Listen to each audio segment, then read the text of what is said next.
Hi there, I'm Dr. Anand bringing to you another part of my series, Unleashing Your Inner Power with Dr. Anand. Today's topic is about a very, very important subject. It's called happiness. What do you think happiness is? Well, I have studied this from childhood. My name is Anand, which means bliss, which means happiness without any cause. But let's look at some of the antecedents why I've got into this topic. It is a very important topic. If you are happy, you create more. If you're happy, people like you more. If you're happy, you get better job opportunities. If you're happy, you create an aura of positivity all around you. So it's not just for the self. So we look at it from different aspects. I've lived in the West, but I come from the East. In the East, happiness is about self-looking, about self-engineering, about looking within. As in Urdu, we say, apne girehban mein jhankna. Look inside yourself. And then you grow as a person. You look after your family, your society, and so on. In the West, it's slightly different. In the West, the individual finds a cause, and then materially, he or she is measured how much money they have, what big house they have, how much they show off and spend. So the views are slightly different. I mean, it's a very general categorization. Not everyone in the East is sitting and doing meditation and compassion and serving, and not everyone in the West is a total materialist. But generally, my experience says that is what is true. So you have to decide which aspect do you want to do. Do you want to just look after yourself and grow in power and grow in finance and grow in status? Or do you want to be content and peaceful and happy so that you can help your own family relations and the rest of society and ultimately the country and the whole world? So this topic is very important.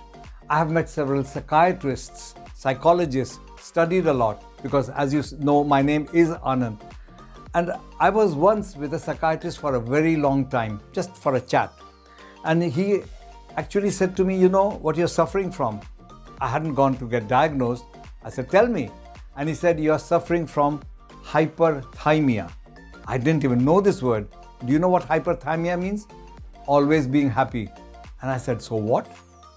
If I'm happy, despite all my troubles, if I'm happy and making 10 people happy, what's your problem? So in Western diagnosis, even being happy is an illness. So be careful. If your soul, your ruh, your atma feels good and you're harming nobody, go ahead and do it. And we'll talk later on about the different ways of staying happy, different ways of looking within, different ways of helping others.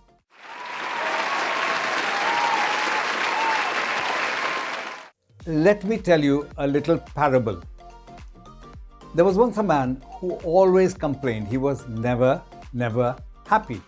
He would always find a little fault, a little mistake, a little nooks, as it is called in Urdu. Always, all the time. However, his friends one day took him to a wedding. The food was perfect, the reception was perfect, the lighting was perfect, the couple, everyone was nice. You know what he said in the end?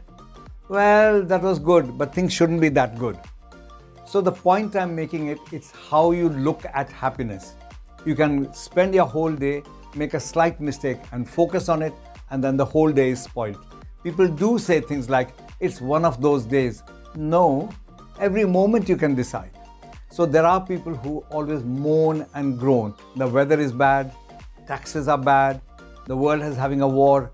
Yes, these things are happening, but your duty is to make the world a better place. First, the inner world. I've seen so many people who spent all their lives.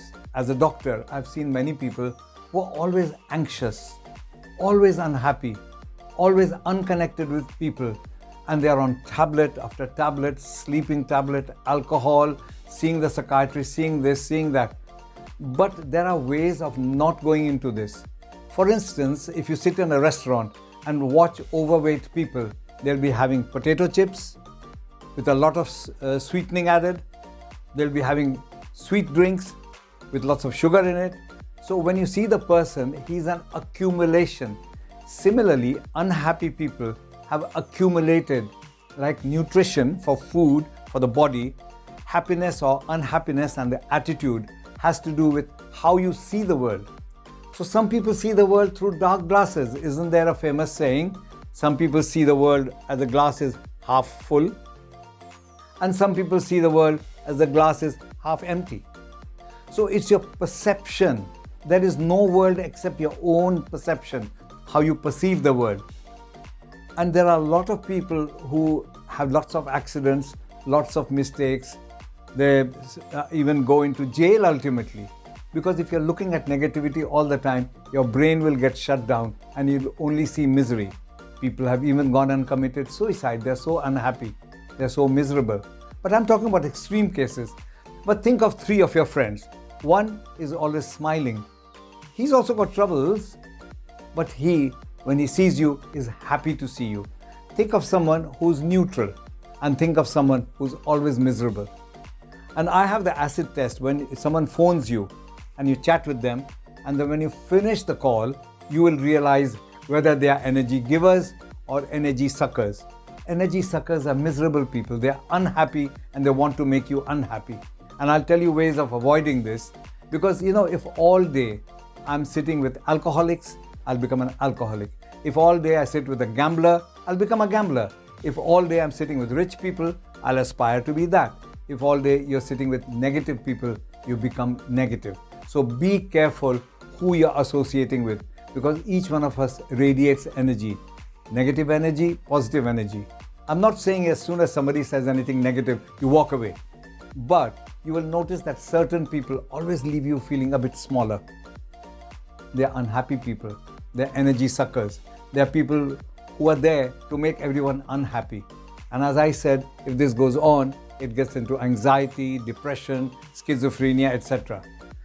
And I'm telling you from my lifelong experience as a Western medical doctor that if you are all the time thinking negative thoughts, you kill yourself, you cut yourself down all the time. The only person who can really make you change, either for the better or worse, is you yourself, the person you look in the mirror. I once read a book called The Saboteur Within. You know what sabotage is? If there's a machine working, you throw a spanner in the works, it's called. Saboteur is somebody who sabotages something. And do you know what was on front of the book? My friend Matt Hudson wrote the book. There was a mirror. So when you look at the book, you see your own face. So basically, it's about the locus of power. You have the power within to either change yourself, change your habits, change your friends. Be careful with your family, who you mix more with, who you mix less with.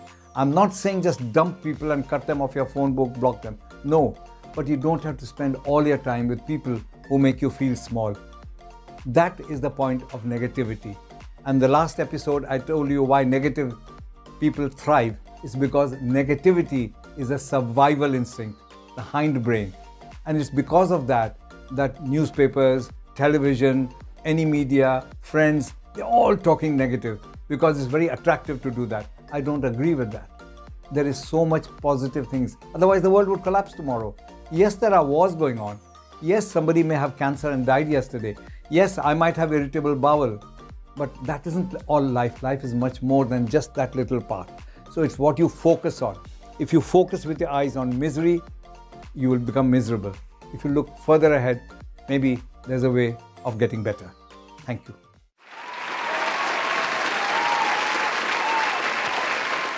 So now let's look at the ways that happiness or being happy could be productive for you.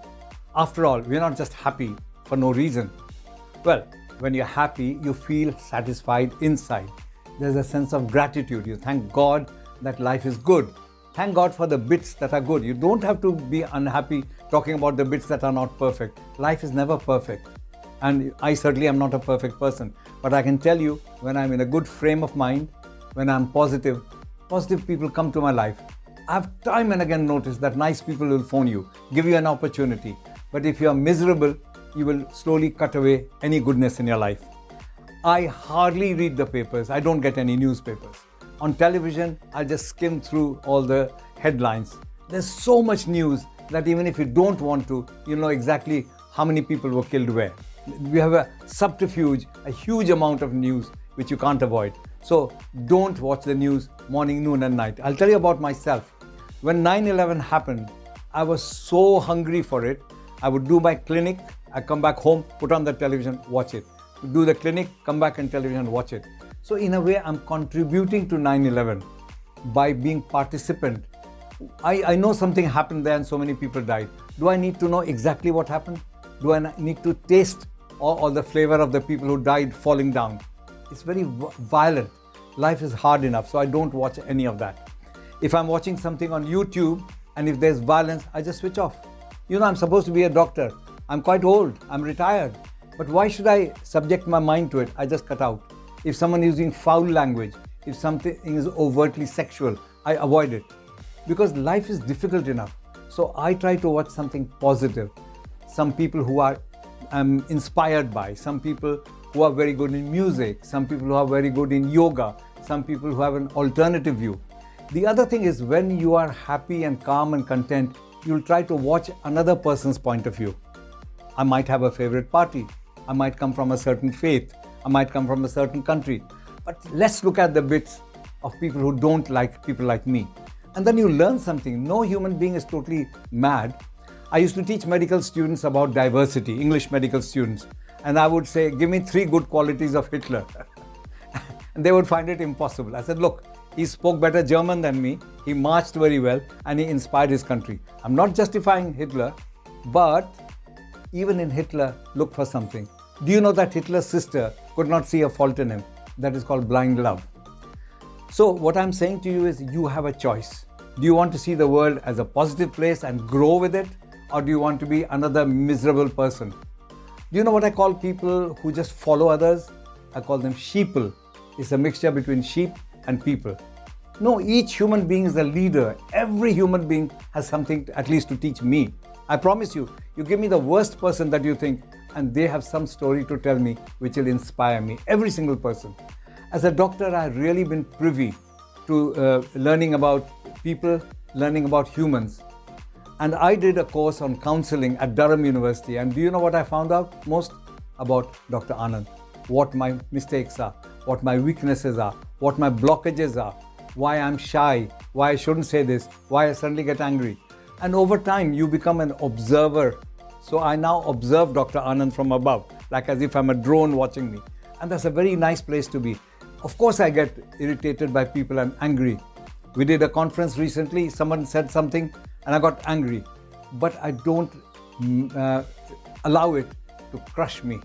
What happened was I cracked a joke and dealt with it and talked to him afterwards. So any negative emotion comes, I notice it as an observer, not become subsumed. So if you want to stay happy, just stay above the parapet. Look at the gratitude, look at all the good things God has given you, and you'll be a happier soul, a much more productive soul, a much more liked person, and a leader of humans. And that's why I say, I help you get to the power that you have within inside you. Now let me tell you how happiness has supported me. To come from a different country, India, all the way to the UK, where the temperature is different, the people look different, driving is different, houses are different, food is different, everything is different, and I don't have a single person I know in this country. I had a cousin at one time, but I didn't live with him. So he's just on a phone call. And at that time, you didn't have mobile phones or anything. From that, I realized that I would be happier being a community doctor rather than being in a hospital. Just because people think very highly of hospital doctors, how should I not look after myself? That's the number one. Then my wife and children came to this country, and every 6 months the job would change. And it was very difficult because you're in a different region, a different accent, different specialist, children going to every 6 months. But because I was very pleasant and happy, I was chosen to be on the vocational training scheme for 2.5 years. So I was with a very good general practitioner who taught me. Then I was doing different hospital jobs. So I have a broader outlook. And then I came back to the same specialist who again gave me a rubber stamp that I'm going to be a good general practitioner. I went to a practice, and I'll tell you the real story. It was a very posh practice, a very upmarket, rich practice in a pure white area. But the last English doctor had committed suicide. And I thought, only I can commit my suicide. I went in, and because of my positive attitude and my happiness and my directly looking in the eyes of the senior partners, I got the job, and I was there for about 35 years. And it is not common in England to live upstairs and work downstairs, but I did it. Only 4 people knocked on my door. So what? In 35 years. Most doctors live far away, then they spend time driving into work, there's snow, there's ice. I just walk next door and work. Can you imagine? I was saying 60 minutes at least every single day from commuting. And then I introduced complementary therapies into my practice, which is again something most doctors don't do. Less than 1% would even mention it. By that I mean homeopathy, acupuncture, Reiki, Unani, Ayurvedic medicine, spiritual healing, those kind of things. I used to actually have therapists, and I went to Newcastle University and actually taught it in the university through them, only because I'm happy and confident. Then I did a research on doctors, that doctors who try to understand their patient's mind, psychological medicine, are good doctors and they have better job satisfaction. Again, that was the first. So I've done so many new things only because I'm happy. I went on radio for 15 years and now I'm in front of you on a satellite channel.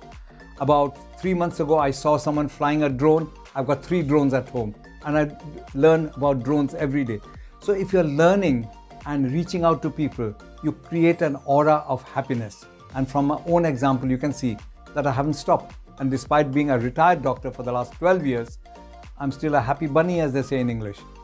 I'm a happy Geordie. I live in Newcastle. This is my home. I don't say when I go home. Of course I go to India. I can't forget India, but I don't live in India. I live here completely with my own values, which may not be exactly the same as the man on the street, but I'm happy and therefore I'm successful.